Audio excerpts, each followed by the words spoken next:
What's up, party people? Going to continue to make my way through the 1980s with the hell that is 1982 Fleer. So many blurry photos in this one. Out of all the cards I've done on this channel, 82 Fleer is absolutely the ugliest set.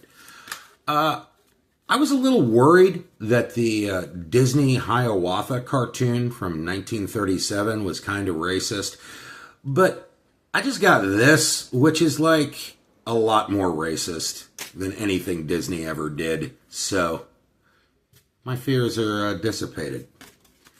There's a blurry Dennis Leonard. You can't see his face because it's in shadows.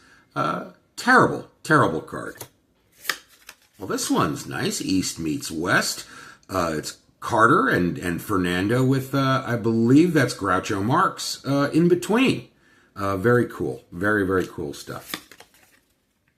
Ron Renicky.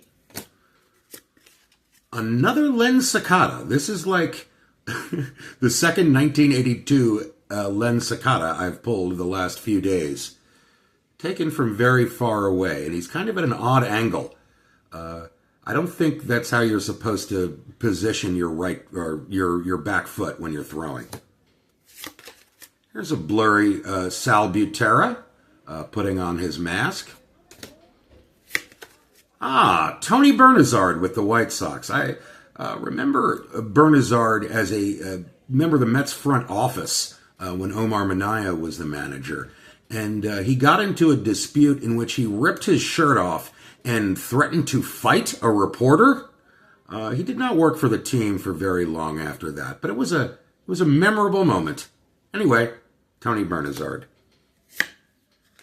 Perfect game!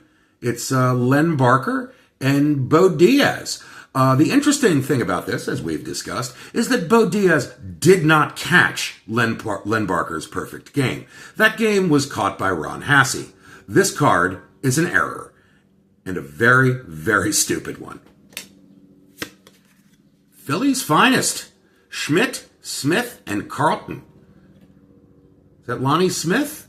What did he win? I mean, he was like not of the same stature, either physically or baseball-wise, as Mike Schmidt and Steve Carlton, who were two of the all-time greats. Was he like Rookie of the Year? He was the Phillies' top rookie in 1980. All right. Rick Wise. That is not a rip in the upper corner there. That's actually what the photograph looks like. Because it's terrible. Paul Splitorf at Yankee Stadium.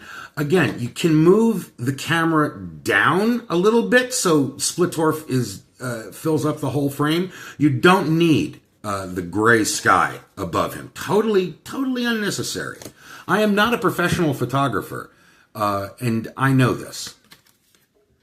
Here's Frank White, Gold Glove second baseman for the Royals. That's actually a well-framed shot. Congratulations, Fleer. Brian Asseltine. Hold on. After this, I'm immediately going out and changing my last name to Asseltine. Larry Bittner.